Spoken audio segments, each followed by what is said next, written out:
Well, good morning, BridgeWay. How are we doing today? Good, good, good. Well, it's good being here. And I've known Art for a year or so now, and has been a good friend to me.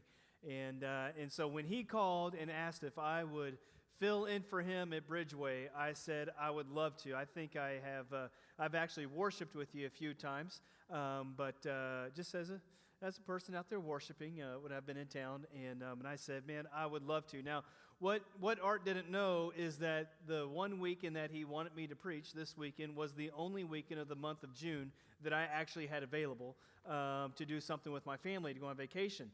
I'm booked for the rest of the June, and so I went home and brought my wife a little gift with me and said, hey, listen, Pastor Art called and would like me to fill in BridgeWay, and she said, well, yeah, absolutely, you should go up there. And I said, well, here's the deal. It's the one weekend that we're supposed to be on vacation, and so what we ended up doing, we ended up kind of moving some things around and shortening vacation a little bit, which is not a big deal because in the Henderson family, vacations have always come with a streak of bad luck. I mean, we've tried to do all sorts of things with our kids and our family, and I think I do have a picture of the family just so you get to know me a little bit better. But there we are. I got three little ones: Trips, my oldest son, and then Scout, who's over there hopefully behaving herself. She came along with the daddy-daughter weekend with me, and then our young son River and my wife Bridget. And so that's the Henderson clan, and we have the worst vacation luck ever. So if we ever invite you to come on vacation with us, just say no. I mean, we have sunk golf carts into the ocean. We have gotten lost at sea in the Bahamas. We've even killed our own dog on accident on vacation. I know, hooks and heads, all sorts of things. I'm not proud of any of these as a father, but I am. But on this vacation, I'm glad it was cut short because we actually got out pretty well. The only major issue that we had was my daughter Scout swallowed a penny one night around the campfire and said that she was going to die multiple times. And I said, no, you're going to be fine. Then my wife said, no, she might die. And I said, no, she's going to be fine. And I said, she's just going to be a human ATM machine in a few days. She's going to be okay. Well, how do you know this? I'm like, Google it. I'm just telling you what's going to happen. It's fine. If it got down the throat, it's okay. And as of midweek this week, it passed. So we're good. Everyone's happy in the Henderson home. But I said, Art, I would love to come. So it's good to be with you. And this morning, what we're going to do is we're going to focus on the book of Philippians. It's one of my favorite books in all the New Testament that the Apostle Paul wrote. So if you have a Bible, you can open up to Philippians chapter 1. If you don't have a Bible, you can use your iPhone, you can use your iPad, you can use your neighbor's Bible, or you can just listen. Either way, it's up to you. But we're going to be looking at Philippians chapter 1. And I always say you got to go to school before you go to church, which means you got to get to know the passage before you can preach about the passage. So let me tell you a little bit about this passage that we're going to be looking at here in Philippians. Let me give you a context to this letter that the Apostle Paul wrote to this church that we call the Church of Philippi. The Apostle Paul established this church in Philippi. It was during his second missionary journey. And during his second missionary journey, actually, Acts chapter 16 tells us that the Apostle Paul had a vision from God in the city of Troas to go over the Aegean Sea, over into Macedonia, and to advance the gospel. And so the Apostle Paul followed that calling by God, ended up going to Philippi, started a church there. People came to Christ, and as they came to Christ, they formed a following of a group of Christ followers. And so the Apostle Paul was only there for about 3 months, maybe a little bit over 3 months. He had a short little swing through during his third missionary journey. But for the most part, the Apostle Paul spent 3 months with the church of Philippi. Interestingly, anytime the Apostle Paul had great need, it was the church of Philippi, according to the New Testament, according to Paul's writings, that was the most generous church towards the Apostle Paul. So though he is only there 3 months, they had such a strong affection and partnership in the gospel with the Apostle Paul. And so Paul is writing this letter to the church of Philippi. And why is he writing this letter? Well, he's writing this letter, number one, to just give them a status update. He wants to, let them know what's going on in his life. So he's changing his status update on Facebook with them, saying this is what is going on. Secondly, he's actually sending back to them a man out of their congregation named Epaphroditus, who he referred to as a servant of Jesus Christ. Epaphroditus' job was to take the needs, the materials that the church of Philippi was sending up to the Apostle Paul to meet his needs. At the current time that Paul writes this letter, he's actually in prison in Rome, about 61, 62 A.D. This is last what we call the prison epistles that the Apostle Paul wrote. So this is at the very end of the Apostle Paul's writings, what we call prison epistles. And it's around 61, 62 A.D. The Apostle Paul's in prison, and this man, Epaphroditus, comes and he supplies him with the needs that the Apostle Paul had by the church of Philippi. Now, what happened was Epaphroditus got really sick and didn't make it back quite as quickly as the church of Philippi thought he probably should be back. And so they might have been thinking, like, Epaphroditus took all of our food, took all of our goods, took all of the material, and man, the guy he flew the coop. He's out on the lamb. I mean, he took everything. And we don't even know if he got to the Apostle Paul. And so since he was delayed in his return, the Apostle Paul wants the church of Philippi to know that he served Jesus Christ faithfully, because the reason why he was delayed was he almost died. He physically almost died serving Jesus Christ, serving the church of Philippi, and serving the Apostle Paul. But also what the Apostle Paul, the overarching theme of this book of Philippians, is what the Apostle Paul wants the church of Philippi to understand is that regardless of circumstances, regardless of your challenges, regardless of difficulties in life, be it persecution, be it self-inflicted circumstances, or just luck of the draw, the Apostle Paul wants the church of Philippi to understand that there can be joy. This whole book that the Paul writes, this whole letter is about joy. It's about fighting for joy. It's about living in joy. It's about preserving joy. And so the Apostle Paul is writing them, and he's saying it's about joy. Philippians chapter 1, verse 3 through 5. Paul says, I thank my God in all my remembrance of you, always in every prayer of mine. For you are all making my prayers with joy because your partnership in the gospel from the first day until now. So it's this type of joy that the Apostle Paul has when he thinks of the church of Philippi. He's going to say to them that this joy that I have for you, like there's more of this joy to go around. There's a great joy. And he's going to point them towards joy, and he's going to point them to the person of Jesus Christ. You see, joy, even in our culture today, joy and happiness, it is so fickle. I mean, it's hard to attain. And then once we think we've actually attained it, it seems even more difficult to hold on to.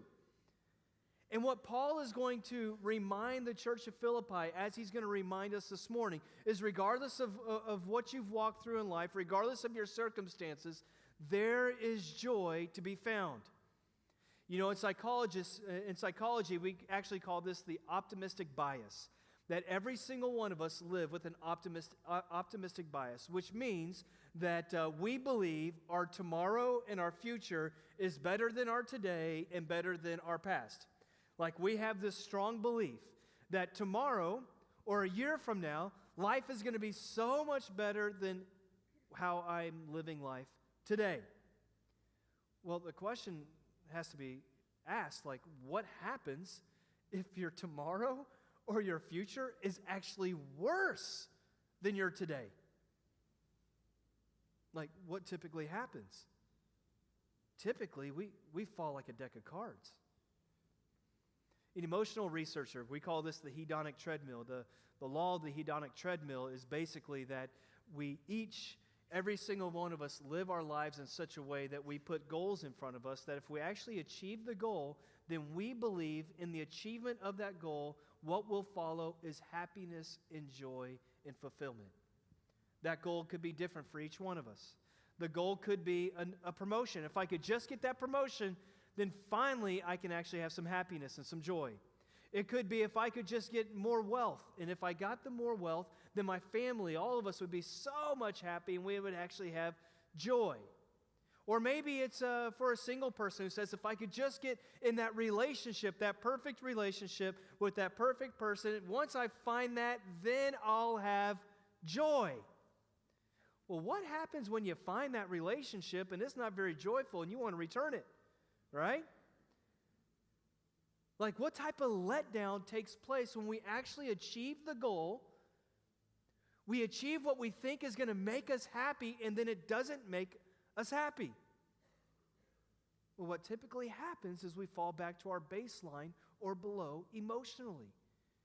And what Paul is saying, what he's going to point out, is that in our culture today, joy is based upon circumstances. Majority of the time, we base our joy on the circumstances in which we're living. But Paul is going to say, no. Joy is beyond circumstances. It can't be changed by circumstances. Joy can't be stolen by circumstances. Joy cannot be denied because of circumstances. That there is a joy that is internal, that is lasting, that it's inward, that we can all experience. And I think if anybody's going to write about joy and putting joy to the test during difficult circumstances, I think the Apostle Paul would probably be a very good person to do so. So let's think about Apostle Paul's circumstances. Well, let's think about his circumstances. Philippians chapter 1, verse 3 and 5. He says that he thanks God for them, and he says that I thank God for you, and every time he thinks of them, he thinks of joy. But as he's writing this, Scripture tells us, Philippians chapter 1, verse 7 tells us that he's in prison. The man is in prison. Now, this isn't just like, he's on house arrest. Sometimes we've cleaned it up a little bit and said, well, he's kind of on house arrest. He can come in as he goes. No. The Apostle Paul, in this moment, is sitting on death row. He is awaiting the verdict. Will he live or will he die? That's his current circumstances. That's his status that he's updating the church of Philippi.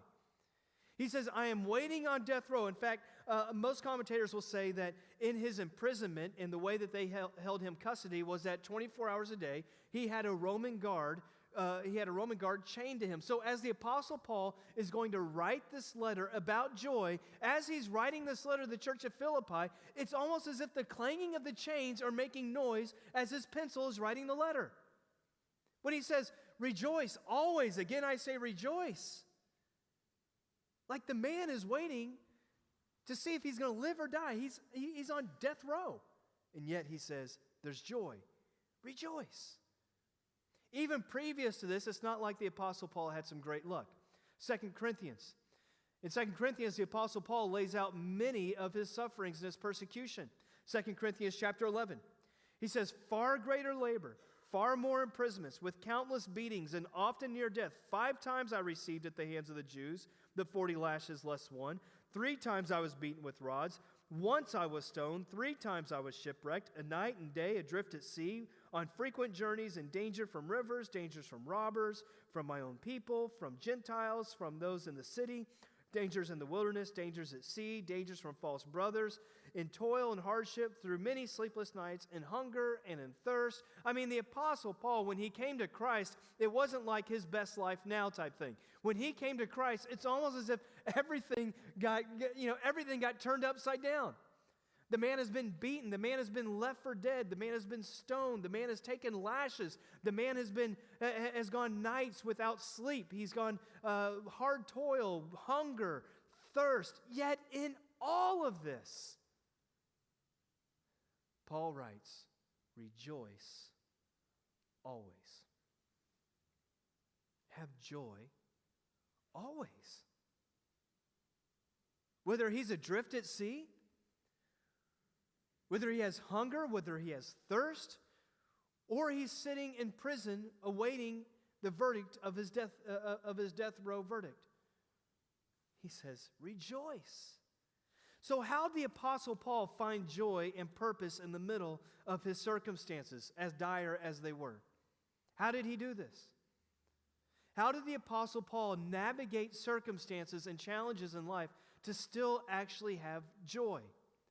Now, granted, some of the circumstances and negative circumstances in our life, our trials, our challenges in life, Some of them, we just have to be honest, we've created them. Like some of our own personal decisions have created some of the greatest challenges in our life. Maybe it's that it's our debt. Our debt is so overwhelming that we don't know how to get out of it. Well, maybe it's because of the choices that we made that put us in that position.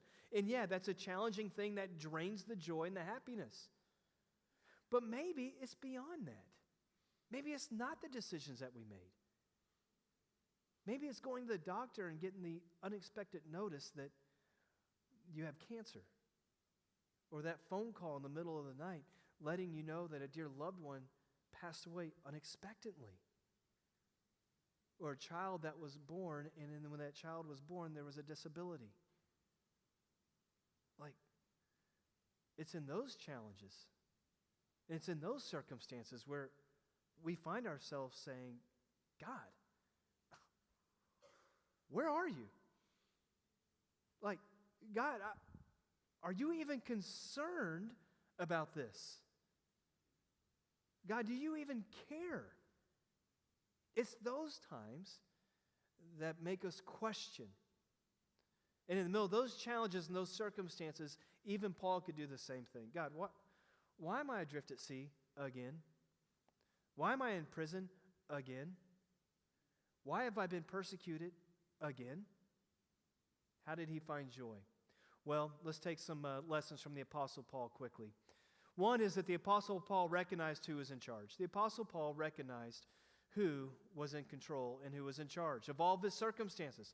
Philippians chapter 1, verse 18 and 19, Paul says, "Yes, and I will rejoice, for I know that through your prayers and the help of the Spirit of Jesus Christ, this will turn out for my deliverance." So the Apostle Paul is saying that, yes, I'm still going to rejoice because even in the middle of my trials, as I write this letter from prison and being persecuted, I understand that Jesus is ultimately in control and in charge of this situation. That's why he says, the Spirit of Jesus will turn this out for my deliverance. He's putting so much faith. He has such confidence that God has this situation completely under control.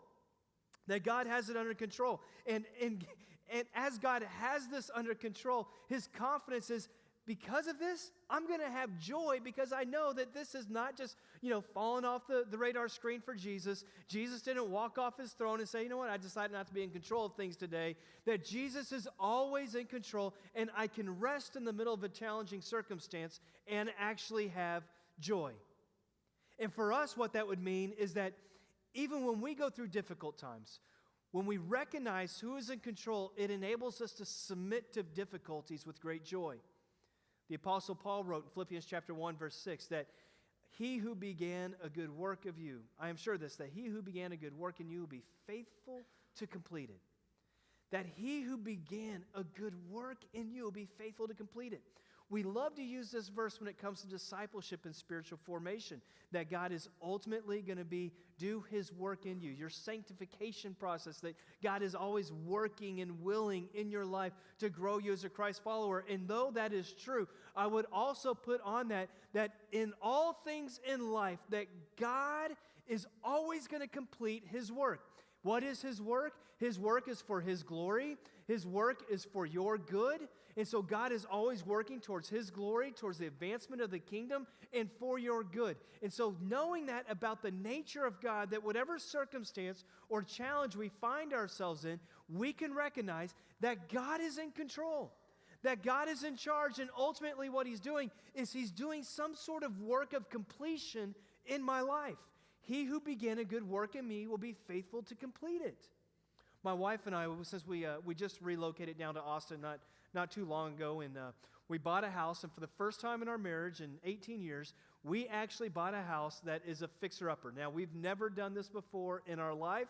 I think my wife thought that I needed to earn a man card or something. I don't know. But the irony in all of this is I don't own a tool. I don't own one tool. I've always just gotten things done. But we bought this house, and thank goodness for Google and YouTube. You can figure out how to do just about anything. And I've done a lot of work on this house. And I mean a lot of work. We've redone kitchens. We've redone bathrooms. I mean, we've done it all. And so I'm kind of proud of the work that I've done. Now, granted, the other night we were sitting in the kitchen, and my wife says to me as she's looking around the kitchen, I feel like all your projects are like 80% done. And they're getting there. I just need some more time, which is true. I need more time. And she goes, no. Like every project you've done, I mean, it looks great, but they're like 80% done. And I finally said, listen, Bridget, here's the deal. 80% got me through high school, it got me through college, and it got me through grad school. All right? So I'm good with 80%. If you wanted 100% completion, you should have hired God to do your remodel project, all right? Not this guy. And this is true in life. God's going to complete the remodel project. He's faithful to that. It's a promise that we have. He who began a good work in you will be faithful to complete it.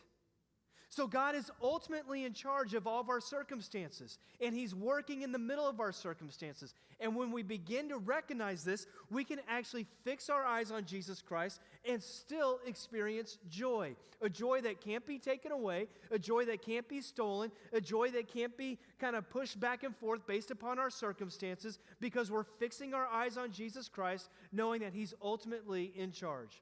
Secondly, from the life of the Apostle Paul, Paul redefined his circumstances in light of his vision or purpose of his life. He defined his circumstances in light of his vision and purpose in life. Philippians chapter 1, verse 12. He says, I want you to know, brothers, that what has happened to me has really served to advance the gospel. See, the Apostle Paul's life was all about the advancement of the gospel. That was his purpose in life. That was his vision in life. This purpose and vision in life was to advance the kingdom, to advance the gospel throughout the Roman Empire, and to do so by exalting the name of Jesus Christ, making the name of Jesus famous in all the known world at the time. This was at the very core what the Apostle Paul lived his life for. And knowing this, the Apostle Paul sitting in prison, and he's able to look at his circumstance and look at his life vision that God has called him to, and recognizes that it's being lived out. He says, I want you to know, brothers, that what has happened to me has actually served to advance the gospel. It's actually a good thing. Yeah, I don't love being in prison, sitting on death row, but look what God's doing. He says, so that it has become known throughout the whole imperial guard. So every guard that has come through here, Paul says, that has watched me 24 hours a day, I want to let you know that I have done nothing but talk to him about Jesus. Like 24 hours a day, you're here with me. 24 hours a day, you're going to hear about Jesus. I mean, I can see the Apostle Paul just wearing somebody down with the gospel.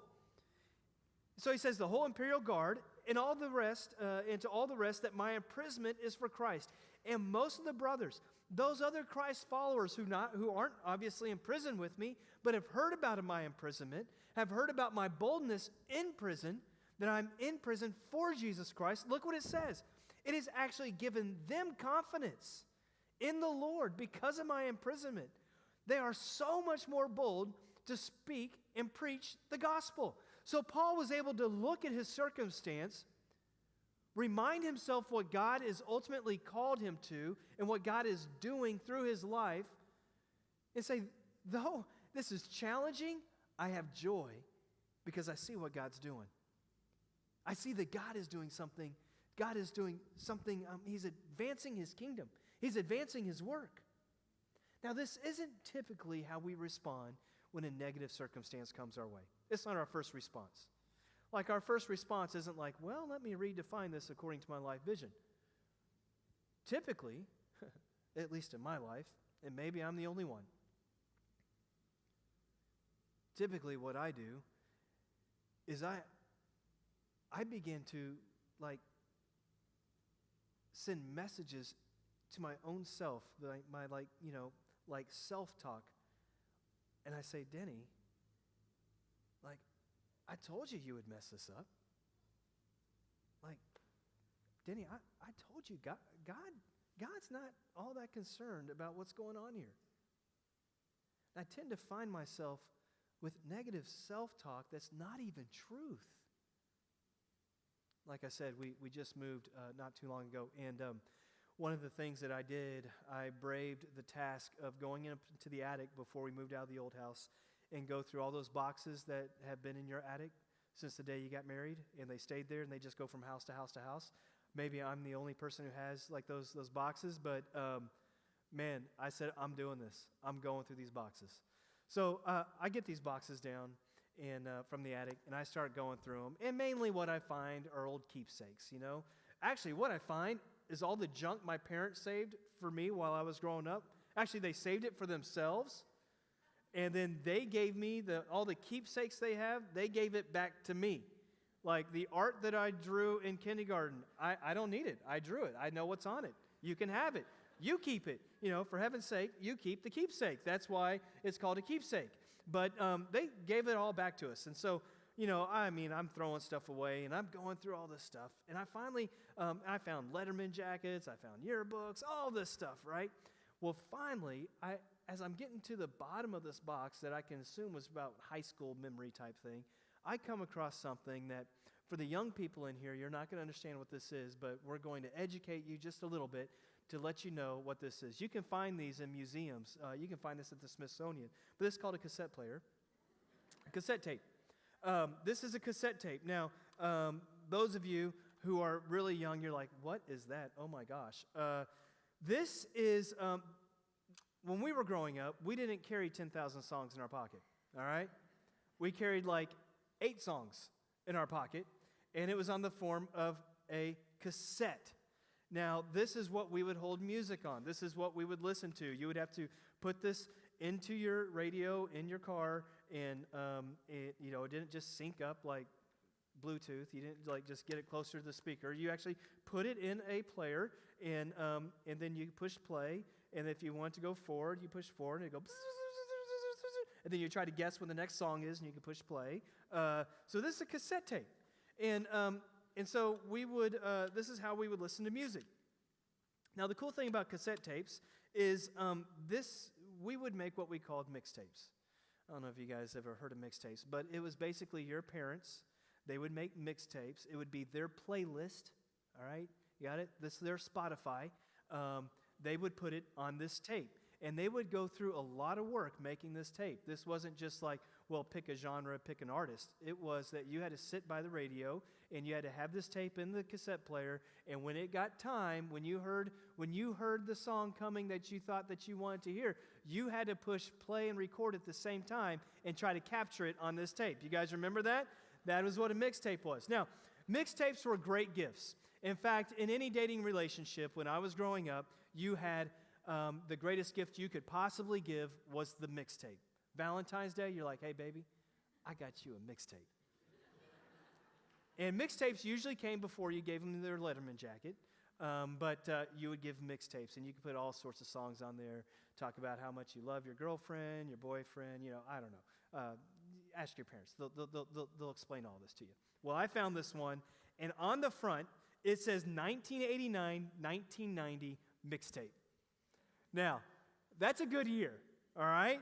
So I was rolling to this in my 1972 Datsun pickup in 1989-1990. Do you guys want to know what's on this thing? Are you just interested to take you back maybe to your high school years, early college years, to figure out what was on this tape? All right, I'm going to show you what was on this tape. Yo, VIP. That's right. You guys remember this one? Now, young people, your dad listened to this all the time. He's not going to admit it, but man, he had the high hair. He shaved his little initials on the side of his head. He thought he was Vanilla Ice, right? Vanilla Ice. Yeah, this is one of the best songs ever written. All right, let's go to the next one. Pump up the jam, pump it up. You guys remember this one? This was the ultimate party song. So, I know we're in church, we're not supposed to party, but this was the ultimate party song in high school and college because all you had to do is do this with the music. That's all you had to do. You didn't know how to dance. That's like the ultimate jock dance, right? And some of you ladies actually still have that on your playlist, and when you go to the gym tomorrow and you're getting tired and you gotta take it to the next gear, you're going to say, pump up the jam. You're going to be on that Stairmaster. Pump up the jam. That's the way it's going to go. Let's go to another one. Oh, yeah. Fine Young Cannibals. You guys remember this one? You Drive Me Crazy. This is a good one. This is one you might put on the mixtape for your girlfriend. But then there's this song. by Chicago. This is the ultimate breakup song. If you were rolling in your 1972 Datsun pickup, listening to this song, you had a bad week, all right? Do you know the song? Am I the only one who remembers this song? Hang on, wait for it.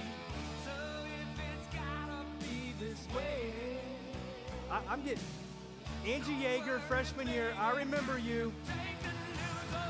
I remember me walking by my eye. Just look away. Just look at, don't even look at me. Don't even look at me. You're like, all right, so what's this about? Here's the deal. Thought you'd like that, but besides that, you know what we do when we hit difficult times? We have a mixtape. Typically, this mixtape is nothing but lies. It's not truth. It's lies that Satan wants you to believe, because when Jesus said that I have come to give life fully, Satan says, no, I'm going to get you to think differently and not believe that promise from Jesus. And so when difficult times come, we don't actually look at what God is doing in the middle of the purpose of our life. What we do is we get a mixtape of messages of saying, Denny, I told you, God's not faithful. God doesn't care. God doesn't love you. God is not concerned about this. God will not work this out for your good. And I goes over and over and over. And instead of pressing into truth and towards God, I push away from God and towards lies. And it just goes over and over and over like a mixtape. But Paul writes to the church of Philippi and he says, listen, for you, redefine your problems in light of your life purpose and it will give you joy. What's your life purpose? Listen to his prayer in verse 9. And it is my prayer that your love may abound more and more with knowledge and all discernment, so that you may approve what is excellent, to be pure and blameless for the day of Christ, filled with the fruit of righteousness that comes through Christ, to the glory and praise for God. This isn't just a nice little prayer. Paul is saying this is the purpose. This is the vision. This is the purpose for your life. So in the middle of circumstances, focus on what God is doing in the middle of these purposes. A steady progression of your faith in your walk with Christ. He says that in the middle of trials, he says, don't push away from God, press into God. And what does he say? And your love may abound, your knowledge increases. So every time we give ourselves to pressing into the person of who God is and who the person of Jesus Christ is, and we begin to pursue them with an intimate knowledge, what happens? Our love abounds. When our knowledge grows, our affection grows. When we don't press into God in the middle of difficult times and rather push out away from God, our knowledge diminishes, our relationship with God diminishes, our love no longer is abounding, our love for God diminishes, and our love for others diminishes, resulting in we don't know what is right, what is pure, what is holy, what is excellent. This is why you can have two people who face the same exact circumstance. Don't change the variables. Give them the same variables, same difficult circumstance. One is going to lean into Christ, and their love's going to abound. Their knowledge is going to grow. They're going to discern what is holy, what is right, what is true, what is pure, what is excellent, and they're going to move forward in a trajectory that is moving their life forward. You take the same exact issue, the same exact circumstance, and someone who pushes away from God and believes in the mixtape, and their knowledge of God diminishes, their love for those people around them diminishes, it does not abound, and they begin to make horrible mistakes. They don't see what is holy, what is righteous, what is pure. And Paul says you can go through challenges and circumstances that are very difficult, but yet have joy when you recognize that you press into truth, you press into God, and your love will abound, your discernment will grow, your knowledge will grow, and you will know what is excellent, holy, and righteous, and pure. Paul would also tell us that to get through difficult times is that we stay focused on eternity. We refocus our circumstances in light of eternity. The Apostle Paul wrote, verse 19 to the church of Philippi says, "Yes, and I will rejoice." Here's that word. "As it is my eager expectation and hope that I will not be at all ashamed, but with full courage, now as always, Christ will be honored in my body, whether by life or by death. For me to live is Christ, to die is gain, and if I'm to live in the flesh, that means fruitful labor for me. Yet which shall I choose? I cannot tell. I am hard-pressed between the two. My desire is to depart and be with Christ, for that is far better. But to remain in the flesh is more necessary on your account. I am convinced of this, and I know that I will remain and continue with you all for your progress and your joy and faith." So Paul is writing, and in the middle of his difficult circumstances, he's seeing eternity. He says, for me to live is Christ, to die is gain. And so he says, as long as I'm here, I'm going to live for Christ. Now, to die is gain. And he says, I'd much rather be with Christ. Now, this isn't Paul like contemplating suicide. He's just saying and recognizing that in eternity, all the trouble, the persecution, the suffering, the pain, the sorrow, the hurt, in eternity, it is no longer. God redeems it all. So he's not like being fatalistic here. He's just saying, I can walk through anything here because I'm keeping in light of eternity. To live is Christ. And no matter what I go through, I know that beyond this life is eternity, and that is such a great gain. And so for us, as we go through difficult times, we look past sometimes the difficult times, and we look towards eternity, and we fix our eyes on the author and perfecter of our faith, for which is the joy set before us is the person of Jesus Christ. Now, most of the time in the middle of difficult times, what we tend to do is we anticipate getting out of it. Like we just can't wait until this difficult season of our life is over. We anticipate that. But maybe what God wants us to do many times is say, no.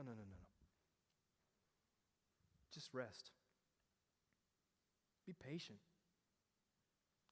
Let me complete the work that I'm doing. Let your love abound. Any of you who have been through difficult times, and one thing we have in common in here is you've either been through a difficult time, you're going through a difficult time, or you're about to go in a difficult time. He says, don't push through this so quickly. Rest. Be patient. Let me do my work in your life. Those of you who have gone through difficult times and you've pushed into Christ rather away from Christ, you will find that your joy was still there because you were able to refocus your circumstances in light of God's vision, in your vision and purpose in life, and see it in light of eternity, and knowing that He who began a good work in me is going to be faithful to complete it. Now, you can say, Denny, that's a great message. Well, maybe it's not great. 80% of it's fine. But man, that's what you do. I mean, you preach. Good job. You're trying to encourage me. I appreciate it. You don't understand what I'm personally going through. You don't understand what my family's going through. What I'm going through with my children. What I'm going through in my marriage. So, I appreciate it, but let me tell you something. I met Art. Your pastor, Art, has been an encouraging voice to me over the last year and a half, 2 years. I met Art coming out of the darkest time of my life.